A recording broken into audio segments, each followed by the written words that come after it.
¿Alguna vez has sentido que tu vida pasa desapercibida para los demás? ¿O incluso para Dios?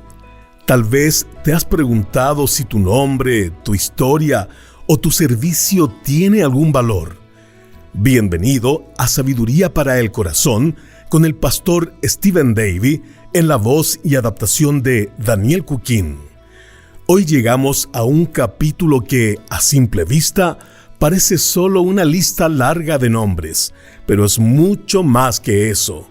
En Esdras capítulo 2 veremos cómo cada nombre tiene un propósito y cómo a través de ellos se revela la fidelidad de Dios hacia su pueblo. Acompáñenos en esta lección titulada Dios no olvida tu nombre. Hace poco alguien me envió un artículo interesante titulado Sabiduría Joven. Permítame leerle un extracto. Un niño de 3 años fue con su padre a ver unos gatitos. Al regresar a la casa, le informó con entusiasmo a su madre que había visto 2 gatitos machos y 2 gatitas hembras. Su madre le preguntó, ¿y cómo lo sabes? Porque papá los levantó y miró por debajo, contestó. Creo que tienen una etiqueta abajo. Otro niño de 3 años se puso los zapatos solito, pero su madre notó que se había puesto los zapatos al revés, así que le dijo, «Hijo, tus zapatos están en los pies equivocados».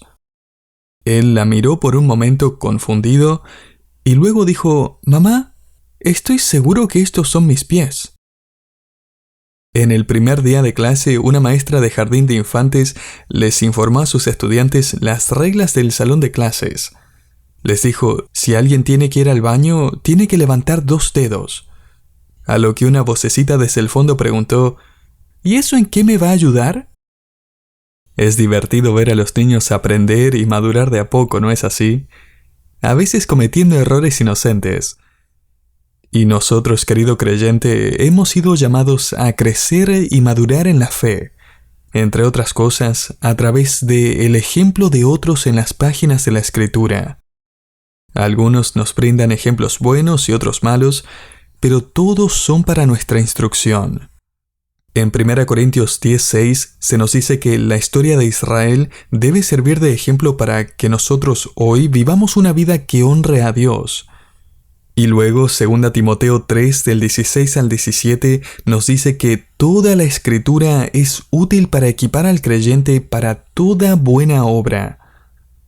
Ahora, francamente, al llegar a un capítulo como Esdras 2, esas declaraciones se ponen a prueba. Y es que, ¿cómo puede una lista de nombres, aún difíciles de pronunciar, ayudarnos a vivir para Cristo? Bueno, antes de comenzar nuestro estudio de este capítulo, permítame darle 3 lecciones que podemos aprender de una lista de nombres. La primera lección es que Dios conoce a las personas por nombre. Isaías capítulo 45, versículo 3 dice, «Para que sepas que yo soy Jehová, el Dios de Israel, que te pongo nombre». Querido oyente, Dios jamás ha perdido de vista a una sola persona. Los muros de Babilonia y el poder de Persia no han borrado su memoria. Él conocía a cada uno de los cautivos por nombre. Él sabía cuántos hijos habían tenido, sabía todo en cuanto a su familia. Cuando tuve la oportunidad de viajar a la India para predicar, me encontré con un astrólogo hindú. Él me prometió que podía decirme todo en cuanto a mi pasado y mi futuro, así que lo desafié a que comenzara diciéndome mi nombre. Como él no pudo, aproveché para presentarle a mi Dios, cuyo nombre es Jesucristo. Y que a propósito, Él sabe cómo me llamo. La segunda lección es que el Señor usa gente común para su gloria.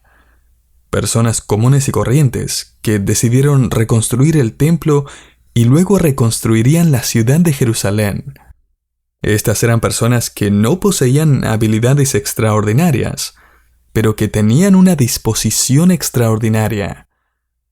Y ¿sabe qué, querido oyente? Aún en la actualidad, la Iglesia de Cristo avanza por los pequeños empujones de personas comunes que por la fe en Dios hacen cosas fuera de lo común para Dios. Tal como dice 1 Corintios 1, 26 y 27. No sois muchos sabios según la carne, ni muchos poderosos, ni muchos nobles, sino que lo necio del mundo escogió Dios para avergonzar a los sabios. Miles de personas comunes comenzaron un viaje de fe que los llevaría a través de un territorio peligroso por más de 4 meses. Los llevaría de vuelta a su tierra desolada para reconstruir el templo y la ciudad que se había transformado en una pila de escombros. ¿Cómo vamos a hacerlo? No sabemos cómo, pero sabemos quién. Si pudiéramos tener esa fe, como escribió William Carey, podríamos esperar grandes cosas de parte de Dios e intentar grandes cosas para Dios. La tercera lección es que el Señor cumple sus promesas a su pueblo. Encontramos la palabra clave en Esdras 2, versículo 1. Leemos el versículo entero. Estos son los hijos de la provincia que subieron del cautiverio, de aquellos que Nabucodonosor, rey de Babilonia, había llevado cautivos a Babilonia, y que volvieron a Jerusalén y a Judá, cada uno a su ciudad. La palabra destacada aquí es subieron, que también se traduce regresaron. El último versículo de este capítulo, el versículo 70, resume ese retorno. Dice: y habitaron los sacerdotes, los levitas, los del pueblo, los cantores, los porteros y los sirvientes del templo en sus ciudades, y todo Israel en sus ciudades. Dios había prometido que ellos regresarían después del cautiverio en Babilonia. Estoy seguro de que los judíos pasaron muchas noches preguntándose: ¿cómo irá a hacer esto Dios? ¿Cómo va a hacer para llevarnos de regreso? Jeremías animó a los exiliados con el famoso pasaje en el capítulo 27, versículos 10 al 11, porque así dijo Jehová: cuando en Babilonia se cumplan los 70 años, yo os visitaré, y despertaré sobre vosotros mi buena palabra para haceros volver a este lugar. Porque yo sé los pensamientos que tengo acerca de vosotros, dice Jehová, pensamientos de paz y no de mal, para daros el fin que esperáis. ¿Y sabe qué, querido oyente? Ese pasaje fue escrito para nuestra instrucción y ánimo también, porque sabemos que Dios tiene un plan para nosotros también, y podemos confiar que Él siempre será fiel a sus promesas. Así que cuando se encuentre en medio de la oscuridad y el temor, como el pueblo de Israel en ese momento, descanse al saber que Dios no lo ha abandonado. Él nos prometió en Hebreos capítulo 13, versículo 5, que Él dijo: no te desampararé ni te dejaré. Y si Dios dijo que su pueblo iba a regresar, ellos iban a regresar. Ellos iban a tener el fin que esperaban. Ellos iban a volver a la tierra prometida, tal como Dios les había prometido. Entonces, en Esdras capítulo 2, descubrimos mucho más que una lista de nombres. Descubrimos una declaración de la fidelidad de Dios. Ahora, le invito a que miremos con más detenimiento estos nombres. Podemos categorizarlos muy fácilmente, ya que Esdras decidió anotarlos así. En la primera categoría se encuentran los nombres de los líderes. Encabezando la lista, en Esdras versículo 2, encontramos a un hombre llamado Zorobabel. En el capítulo 1, versículo 8, se lo llama Sesbazar, y en el capítulo 2, versículo 63, se lo llama Tirsata. Uno se pregunta si quizás su madre era muy indecisa. Le gustaban muchos nombres para su bebé, así que decidió ponerle todos. Pero ese no es el caso. Sesbazar era su nombre babilónico. Tirsata es un título persa, que significa gobernador, y la mayoría de las versiones en español lo traducen así. Y su nombre de pila era Zorobabel. Ese es el nombre que le pusieron sus padres. Significaba descendió de Babilonia. Eso nos indica que él nació en el exilio, en Babilonia, y sus padres deseaban al menos o tenían la esperanza de que él iba a regresar a Jerusalén. Más importante aún, Zorobabel era descendiente de Jeconías, uno de los últimos reyes de Judá antes de la deportación a Babilonia. De hecho, usted puede abrir su Biblia en Mateo 1 del 12 al 13 y descubrir que dentro de la genealogía de Cristo está el nombre de Zorobabel. Él fue un descendiente del rey David y un ancestro del Señor Jesucristo. De haber un trono en Jerusalén, Zorobabel habría sido el heredero. Pero no había ningún trono en Jerusalén. De hecho, Jerusalén no era más que un montón de escombros. Zorobabel era el rey legítimo, y sin embargo, él sería el líder valiente y fiel cuya pasión no era el trono, sino el templo de Dios. Va a ser Zorobabel quien supervise la reconstrucción del templo. Piénselo por un momento. ¿Qué mejor persona para sacar al pueblo de Babilonia y llevarlos a Jerusalén que un descendiente del rey David y un ancestro del Señor Jesús, el Hijo de Dios, quien tenía prometido un reino eterno y el trono de David? En nuestra lista ahora llegamos a la segunda categoría, y esta es la categoría de los laicos según su tribu. Lo vemos en el capítulo 2, versículos 3 al 20.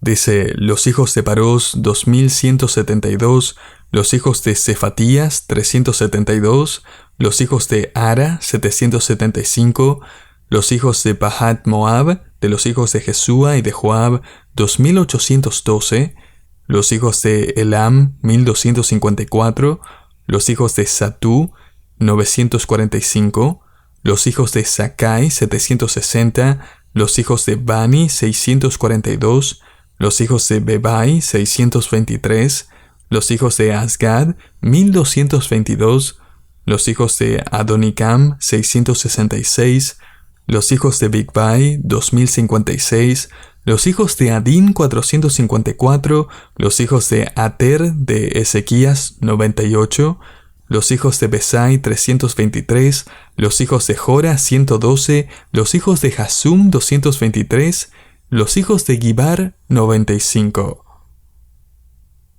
La tercera categoría es la agrupación de laicos según su pueblo natal. Lo vemos en los versículos 21 al 35. Los hijos de Belén, 123, los varones de Netofa, 56, los varones de Anatot, 128, los hijos de Asmavet, 42, los hijos de Kiriat Jearim, Cafira y Beerot, 743, los hijos de Ramá y Geba, 621, los varones de Micmas, 122, los varones de Betel y Ai, 223, los hijos de Nebo, 52, los hijos de Magbis, 156, los hijos del otro Elam, 1254, los hijos de Harim, 320, los hijos de Lod, Hadid y Ono, 725, los hijos de Jericó, 345, y los hijos de Senaá, 3630. No se nos dice nada acerca de ellos, pero estos eran los carpinteros, albañiles, campesinos y los que cortaban las piedras. Eran las personas comunes que fueron llamadas por Dios para seguirlo en esta desafiante aventura de fe. La cuarta categoría en esta lista es la de los sacerdotes. En los versículos 36 al 39 se nombran según sus familias. Dice: los sacerdotes, los hijos de Jedaías de la casa de Jesúa, 973, los hijos de Imer, 1052, los hijos de Pasur, 1247, los hijos de Harim, 1017. Era muy importante que estas personas pudieran probar su linaje. Recuerde que el sacerdocio era hereditario. Tenían que ser descendientes de Aarón. Si no podían probar su linaje, podían ser impostores y convertirse en una amenaza a la obra sagrada del ministerio delante del Señor. Vamos a ver un ejemplo de esto más adelante. La quinta categoría es la de los levitas. Ellos servían en el templo, y tal como los sacerdotes, ellos también necesitaban probar que tenían el linaje adecuado. Se nos muestra su conexión familiar en el versículo 40. Los levitas, los hijos de Jesúa y de Cadmiel, de los hijos de Odavías, 74. Luego, en el versículo 41, encontramos la sexta categoría, la de los cantores. Habían 128 voces en el coro del gran músico Asaf. Dice, los cantores, los hijos de Asaf, 128. Asaf era un gran músico, que a propósito tuvo un comienzo muy humilde. Su primera tarea fue hacer sonar los címbalos de bronce durante la ceremonia en la que se trajo el arca del pacto al nuevo tabernáculo. Eso lo vemos en 1 de Crónicas 15 del 16 al 19.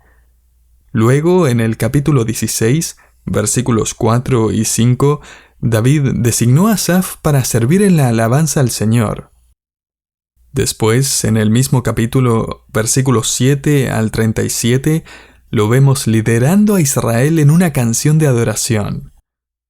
Y finalmente, encontramos el nombre de Asaf como autor y compositor de una colección de himnos sagrados en los Salmos 50 y 73 al 83. También vemos que él estableció una asociación de músicos profesionales cuya tarea y gozo era hacer y tocar música para la gloria de Dios. Continuamos ahora en el versículo 42. La séptima categoría era la de los porteros. Dice, los hijos de los porteros, los hijos de Salum, los hijos de Ater, los hijos de Talmón, los hijos de Acub, los hijos de Atita, los hijos de Sobai, por todos 139. Los porteros eran los encargados de rechazar o admitir a los que querían venir al templo. También eran los responsables de supervisar las ofrendas y de cuidar los depósitos de comida y bienes. En comparación, en la mejor época del reinado de David, habían 4,000 porteros. Tenían que ser hombres íntegros, que no cedieran a ningún tipo de soborno. Luego, en los versículos 43 al 58, tenemos la octava categoría, la de los sirvientes según su tribu. Leamos el último versículo que resume esta lista. Todos los siervos del templo e hijos de los siervos de Salomón, 392. Piense en ellos de esta manera.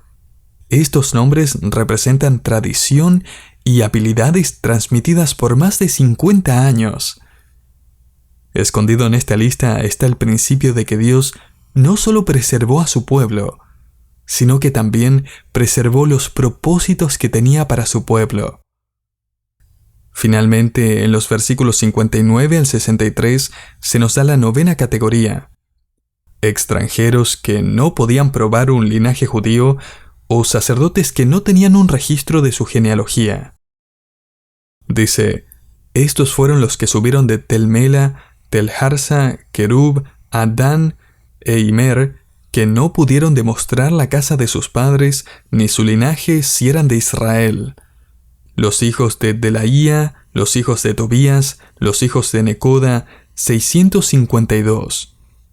Y de los hijos de los sacerdotes, los hijos de Habaía, los hijos de Cos, los hijos de Barzilai, el cual tomó mujer de las hijas de Barzilai, Galaadita, y fue llamado por el nombre de ellas. Estos buscaron su registro de genealogías y no fue hallado, y fueron excluidos del sacerdocio. Y el gobernador les dijo que no comiesen de las cosas más santas, hasta que hubiese sacerdote para consultar con Urim y Tumim. Ahora ellos fueron excluidos del sacerdocio, pero no de la promesa. De hecho, leemos en Esdras 6:21 que si bien no fueron sacerdotes, al no poder comprobar su genealogía, ellos podían participar de la Pascua.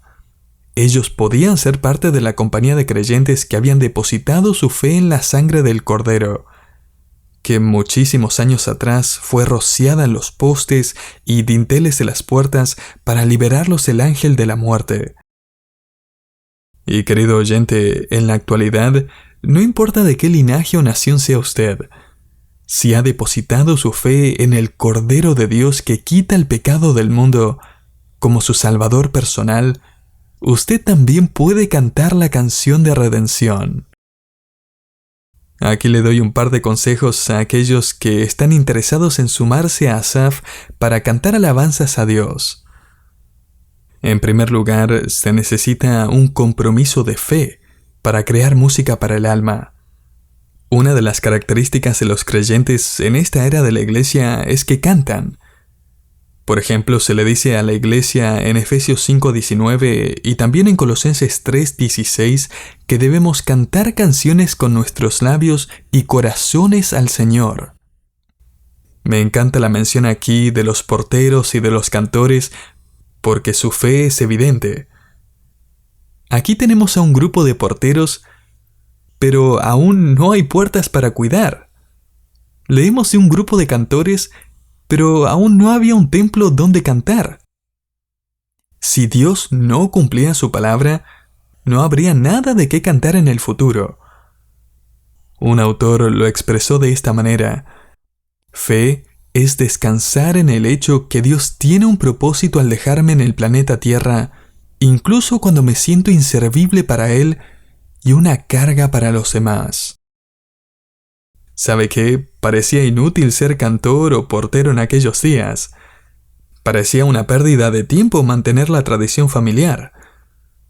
Pero Dios tenía un plan, y su fe en Él eventualmente se convirtió en una realidad. En segundo lugar, se necesita la cualidad de la obediencia para componer música en el corazón.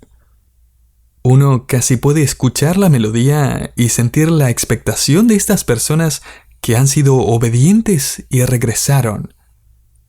Ellos escucharon las palabras de los profetas Jeremías, Ageo y Zacarías y ahora van rumbo a la tierra prometida.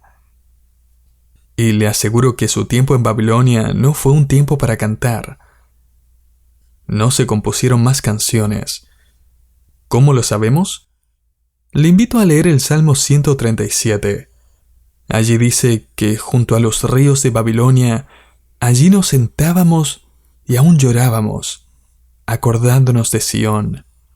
Sobre los sauces en medio de ella colgamos nuestras arpas, y los que nos habían llevado cautivos nos pedían que cantásemos, y los que nos habían desolado nos pedían alegría, diciendo: cantadnos algunos de los cantos de Sión. ¿Cómo cantaremos cántico de Jehová en tierra de extraños? Si me olvidare de ti, oh Jerusalén, pierda mi diestra su destreza. Mi lengua se pegue a mi paladar si de ti no me acordare, si no enalteciere a Jerusalén como preferente asunto de mi alegría. En otras palabras, en Babilonia no cantábamos, llorábamos de angustia. Habíamos desobedecido a nuestro Señor, ignoramos su palabra, así que colgamos nuestras arpas. No había música ni canción. Pero ahora que regresaban a casa, ellos tenían una canción otra vez. Era tiempo de reunir a los hijos de Asaf, era tiempo de ir a buscar las arpas y afinarlas. Y a propósito, si lee los últimos capítulos de Apocalipsis, va a encontrar las canciones cantadas al Cordero. Leemos de los 4 aleluyas que se van a cantar. También encontramos que en los nuevos cielos y la nueva tierra va a haber un cántico nuevo. Va a haber música increíble. Querido creyente, cuando cantamos juntos como congregación, solo estamos preparando la garganta para el concierto de nuestras vidas. Si usted es un hijo de Dios, mejor vaya aprendiendo a cantar. ¿Cómo? De la misma manera que los deportados a Babilonia comenzaron a cantar de nuevo, con una decisión de fe y un acto de obediencia. Fe y obediencia, aun cuando los planes de Dios parecen imposibles. Es mejor que hagamos como los israelitas que estaban dejando Babilonia, regresando junto al río, buscando las arpas y afinándolas. La música es el resultado de la fe y la obediencia. Hace unos 200 años, una mujer estaba leyendo en su carruaje. Sentado frente a ella se encontraba un hombre mayor. Ella comenzó a tararear una canción, uno de sus himnos favoritos. De repente notó que el hombre comenzó a llorar. Ella se detuvo y le preguntó si estaba bien. ¿Por qué estaba tan triste? Él le dijo: Señora, me llamo Robert Robinson, y ese himno que usted estaba tarareando lo escribí yo, y la letra me trajo gran convicción. Como verá, a causa de mi desobediencia a Dios, hace mucho tiempo que no la puedo cantar. El Señor usó esta conversación en ese viaje para restaurar a este hombre en su relación con Dios y poder así cantar otra vez. Ese himno se titula Fuente de la vida eterna y dice así: Fuente de la vida eterna y de toda bendición, ensalzar tu gracia tierna debe cada corazón. Tu piedad inagotable, abundante en perdonar, único ser adorable, gloria a ti debemos dar. De tu gracia cada día reconozco soy deudor. Tu bondad, como cadenas, ata a ti mi corazón. A alejarme soy propenso, a dejar al Dios de amor. Mi alma en tus manos dejo, poderoso protector. Querido oyente, nosotros somos muy propensos a alejarnos también, ¿no es verdad? Nos cuesta obedecer y tener fe. Ya que pecamos y nos alejamos, permítame recordarle de aquel día en el futuro donde la desobediencia ya no va a ser posible. Cuando cantemos la canción de los redimidos por toda la eternidad. Confirmados en santidad, cantaremos como nunca. Vamos a hacer música por un largo tiempo. Así que no espere hasta ese entonces. Busque su arpa y afínela en una decisión de fe y un acto de obediencia, y comience a cantar canciones de adoración.